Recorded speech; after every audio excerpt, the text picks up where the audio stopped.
Alright, the book of Psalms has a theme going on. It's about two battles. One the Israelites won and one the Israelites lost. So the first one that they won were against the Assyrians. The Assyrians, I believe they had 180,000 men coming at them. They greatly outnumbered the Israelites, the Jews, okay? But still, they beat the enemy. God sent an angel to kill the whole Assyrian army, alright? He stuck up for them, even against the greatest odds, alright? So why didn't God stop the Babylonians from taking them? What was the difference? The difference was that they had started worshiping other gods, alright? They were worshiping Baal, they were worshiping all the other gods. They had given in to Jezabel, right? They were you cannot worship other gods and say you love God, the God of the Bible too. You have to choose. So yeah, there's a theme, that one of being in captivity and one of being redeemed. Which part of which kingdom are you going to be following? Okay, because you cannot worship other gods. You can't do anything else. Otherwise, you will be captive in your life and in your afterlife. All right. God will give you over to your other gods. He will hand you over to them in your life if you keep doing it. That means he hardens your heart. You just don't care anymore. You're just going to decide to, life sucks and then you die. You're just going to give in to your idols, right? You're going to be, you're just going to give, he's going to hand you over to your idol, to your addictions, all right, and your other gods. Whether it be TV or alcohol, drugs, even something nice like just watching nice innocent shows all day is still giving you up to other idols because you're still not worshiping Christ, right? He will give you up to them. God convicts people only for a short amount of time, okay? If you are not being convicted that this stuff is evil, that means he's handing you over to your sins. It's a very sad thing that happens, but it happens. He will hand you over spiritually to your sins, where your sins is all you know and want, so you just don't even see God anymore. He hands you over to them, and when you die, he will literally hand you over to these gods, okay? And trust me, they're all basically demons and horrible things you don't want to be handed over to.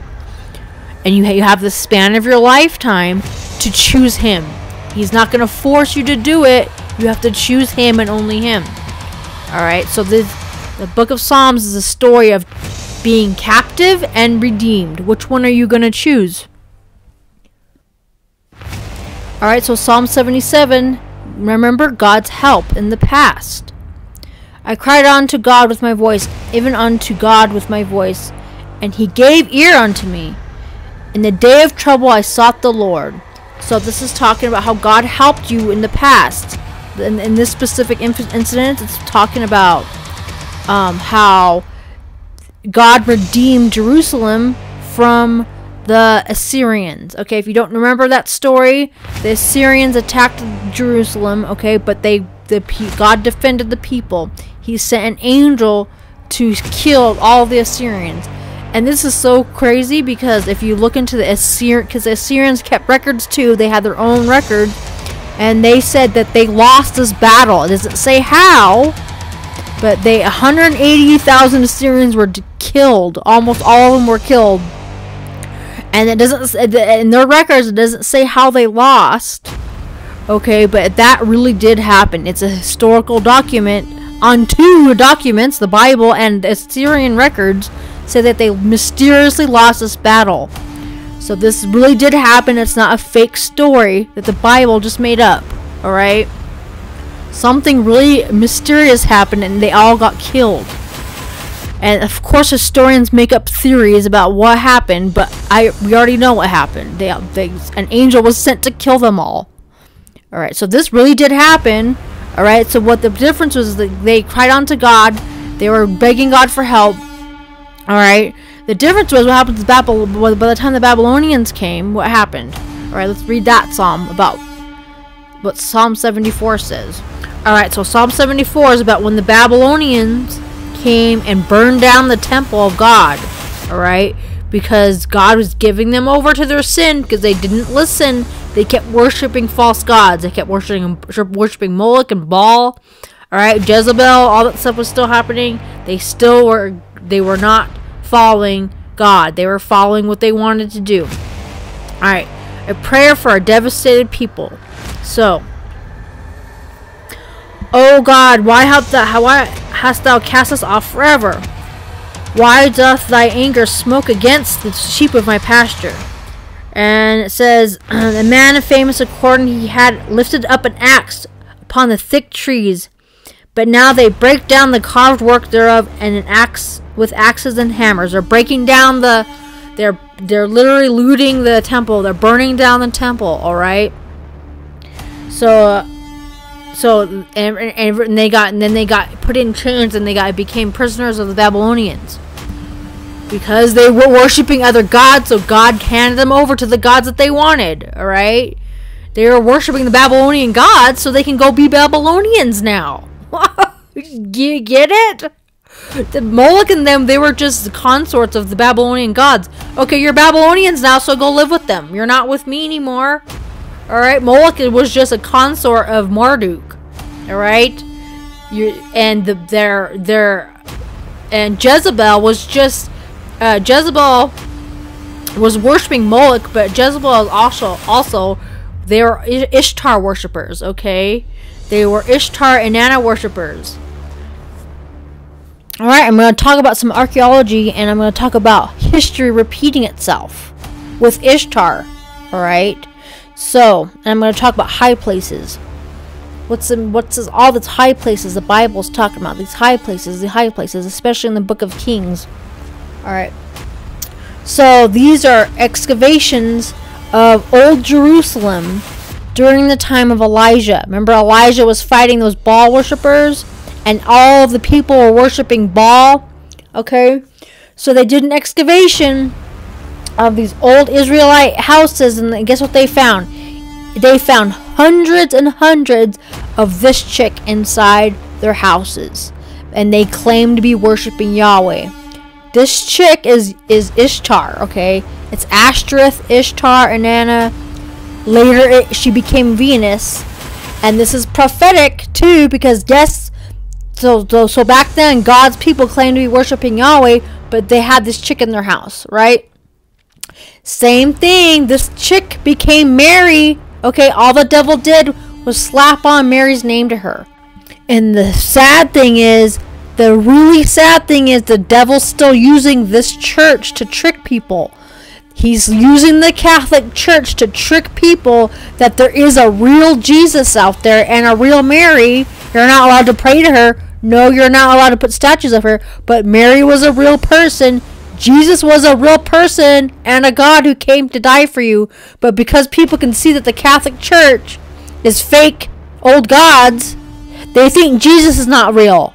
You are throwing the baby out with the bathwater. I know I keep saying it, but I really gotta show people who don't know, who maybe watch this video, that this stuff, the Catholic Church throws everybody off. Alright? People think anyone can see that the Catholic version of Mary is Ishtar and Isis. Anyone can see that the Catholic version of Jesus is Zeus / Baal still. Alright? But the thing is, the devil uses it to throw you off the fact that there is a real Jesus out there. He's the Bible version of Jesus. Notice that the Bible version of Jesus and the Catholic version of Jesus don't match. Okay? That's because that's the Antichrist spirit. If you're in a church that teaches a different version than the Bible version of Jesus, that's Antichrist worship. Alright?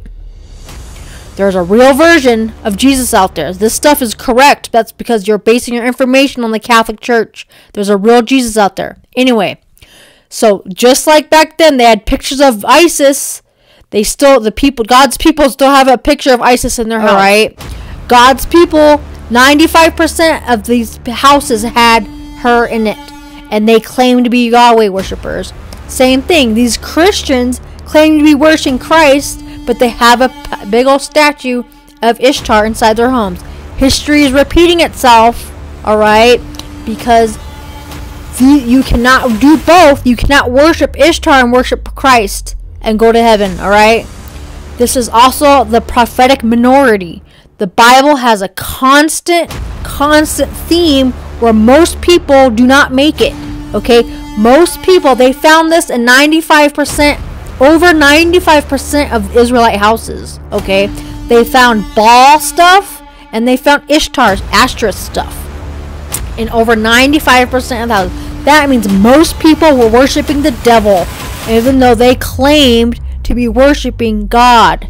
Just like now, most Christians claim to be worshiping God, but they are still worshiping Ishtar and the devil. Alright? Alright, you don't have to have a statue of Mary to be worshiping the devil. I'm going to explain that right now. In the Old Testament, it keeps talking about high places. What are high places? There's lots of multi-dimensional meanings to high places, but for but for the ancient times, I'm going to talk about what high places were. High places were what the Israelites would do on their own time. A high place was like a place they would go to next to their own house where they would worship a god. Okay? And it's all symbolism, saying you go to church on Sunday, but when you get home, what do? Right? So you claim to go on church on Sunday to look good in front of everyone else, just like these Israelites were doing. They were all going to the temple. They were all going to the temple, and they were worshiping Yahweh in front of everyone else. But when they got home, they had all these statues into their houses, right? There's so much symbolism and warning about this. So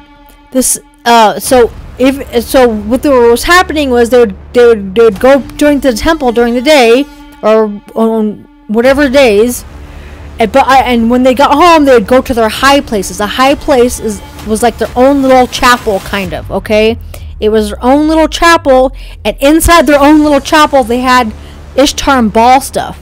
All right, that is such a warning for you today. Now you go to church on Sunday, but you go home and watch TV all day, right? Your TV is just as bad as worshiping Mary, okay, or whatever your idols are. All right, you cannot just go to church on Sunday and spend the rest of the week going to the casino, or going, you know what I mean, or watching violent movies all the time, or smoking and drinking, or whatever it is you do. Right?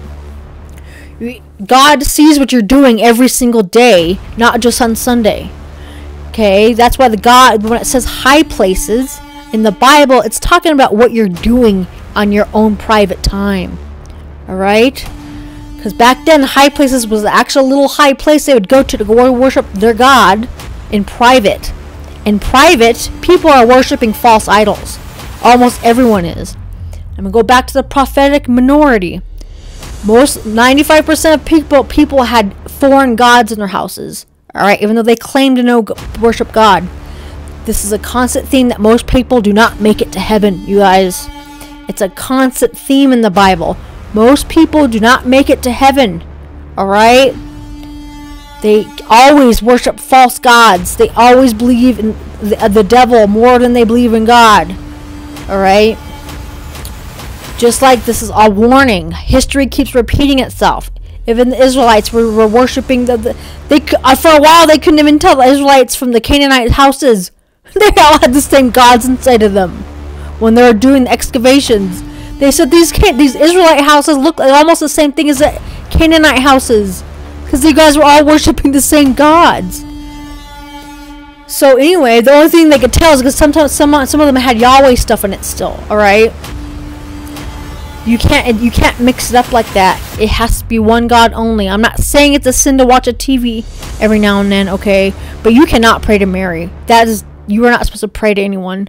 Alright? You watching TV all day is still a form of worship. Alright? I'm not saying it's a sin to watch a movie every now and then. It's not a sin to go out hiking, but it's a sin to worship nature. It's another thing I will talk about later. Worshipping nature over God. Nature is good, right? The sun is good. The moon is good. The plants and animals are good. God gave them to you. But instead of worshiping God, you are worshiping them. Yeah, I'll talk about that another time.